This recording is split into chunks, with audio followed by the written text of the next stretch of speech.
Well, where to begin on what we've learned throughout the course? I think probably not to be overlooked, but probably the simplest thing is obviously just all the new technical skills and drills that you always get on these courses, and also that you always get from just being in a room full of other coaches. So there will be dozens of small drills, skills, technical exercises that I will have picked up throughout the course throughout the course and throughout just discussions with peers in the room, really, that I will use this year, which is quite good. I think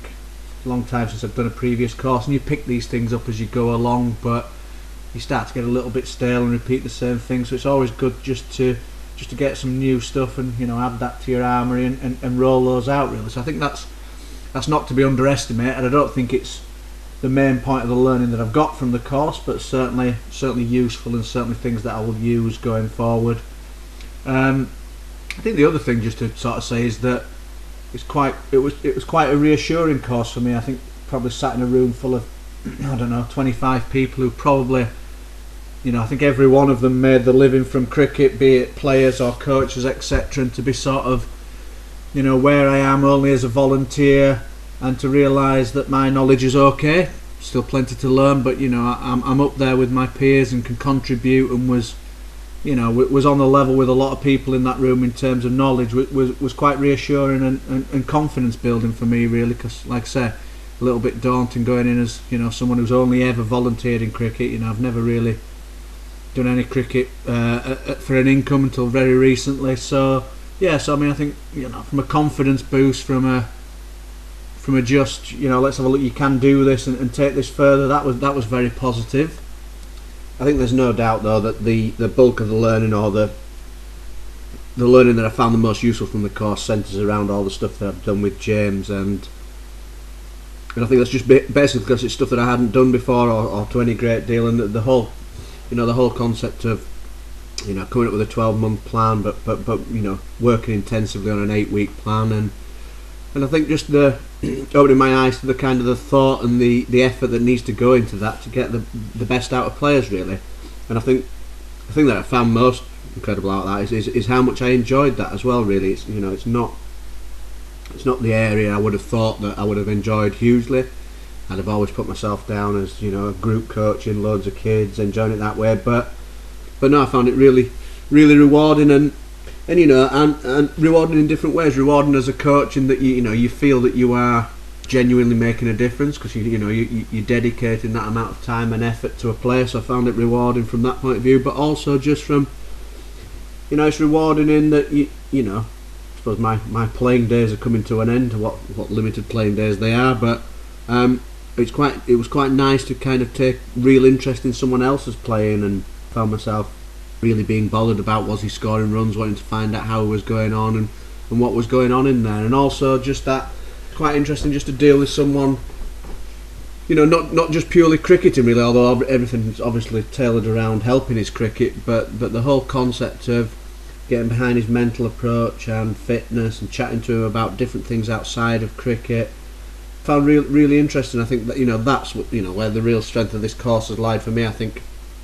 the bulk of the other skills I was okay with before, but this is something that I think's really helped me, and something that I'll use more and more going forward now in working individually with players, and having the confidence and the skills to do that. So yeah, no doubt that's number one on the list of things I think that I'll take away from the course. It's also good that, although not kind of as formally as I was before, I'm still working with James. I've still done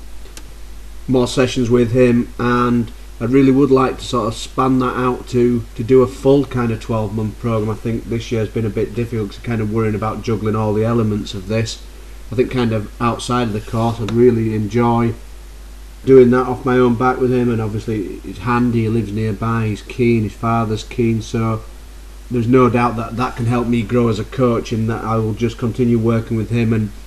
flesh out that 12-month period. The 8 weeks was great, but is the short course, really. So yeah, I'll be interested to how the 12-month goes, whether I enjoy that as much, or whether that becomes, I don't know, quite onerous or feels quite hard work, because obviously there will be things there that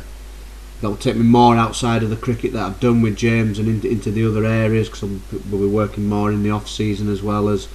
you know, right at the end of this season rather than, you know, the build up to the new season. But something I'm interested to do and see how that goes and see what I can learn from that as well. I do think one thing that either for the future or possibly would have been better in this instance, would take me more out of my comfort zone, would have been, because obviously, you know, I've known James for a while, not done huge amounts of coaching with him before this, and I've also known his father for a while and done bits of coaching with his father. So maybe a future exercise I think would definitely be to do, you know, a similar type of thing with someone who I've no connection to, and see if that's more difficult, takes me out of the comfort zone, as I said, and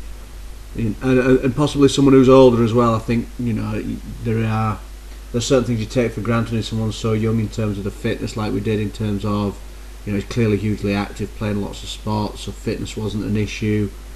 So I think what I would like to do in the future or the near future is do a similar sort of procedure with someone who's perhaps more of a stranger to me, so you have to work harder to build that initial relationship, which I think is probably one of the skills you need as a coach. And then also someone who's older, where you're possibly asking different questions, they've got different issues that crop up to what James would have at his age. So I think that's definitely something that will be of benefit. I guess that's a sort of reasonable summary of the things we learn. I think, yeah, the two main things to take for that are, you know, I've learnt that my skills are okay. There's obvious work to do, but I'm getting better, and I'm still eager to learn more. But I think I've got a solid foundation in most things now, and that this is an ongoing process, and the stuff that I've learnt from the course, especially around, you know, one-to-one sessions, individual coaching and long-term planning, is something that